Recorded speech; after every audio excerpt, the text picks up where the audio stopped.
And so I had to kiss a lot of frogs before I found somebody that could actually get the job done. And it was this little white girl, I kid you not, and she calls me and she's like, "Hey, Dr. Watkins, I saw your press release and I'd like to serve as your publicist." And I'm like, "I'm sorry, ma'am. I ain't spending no more money. I done been hurt, scammed, I've been betrayed, I've been lied to. I ain't giving you no money." And she said, "That's okay." She said, "I read your book, What If George Bush Were a Black Man?" I was like, "Oh, you read it? And you're a white girl? Okay." And she said, "I read your book." That told me she invested time in me in advance. That's a good way. They call that the lemon theory in finance. The lemon theory kind of leans into this idea that says that the more skin someone has in the game, the more committed they are to an investment. So if anybody ever wants you to invest in something, just a little investing tip, always ask them, how much did you put in? How much? Okay, you want me to put in 10,000. Did you put in 10,000?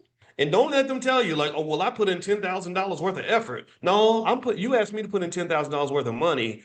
Did you put in $10,000 worth of money? How many years have you been working on this investment?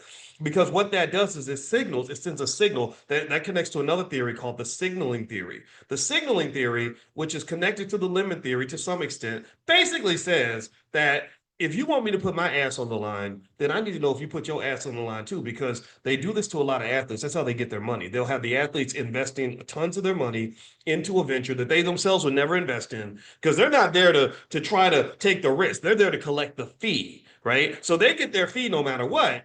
But you're taking all the risk, right? So it's heads you win. It's sorry, heads we win, tails you lose, right? So anyway, long story short, this little white girl told me that she had read my book, and I was like, "Oh, well, okay, well, I'm kind of impressed because I know it took some time to read the book." And also I remember when first time I met Charlemagne the God, I gave him my book, and he actually read it. I think he's going to read it. People had asked for the book, and I was like, "Oh, you're just going to put it on your shelf," and that's okay.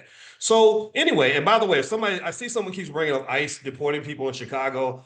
I don't know anything about the ICE situation in Chicago, and that's not the scope of this class. So, how about we save that conversation for later, Yolanda?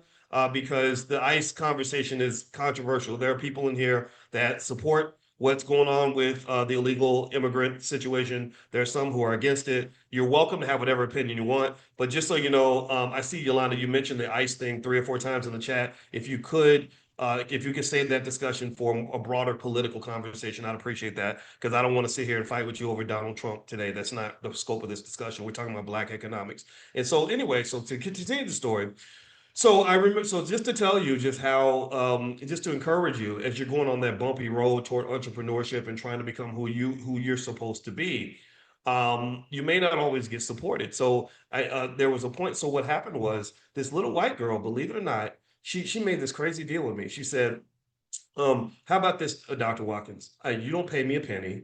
She said, but if I can get you a national TV interview on a network that has over 1 million viewers, you give me $5,000.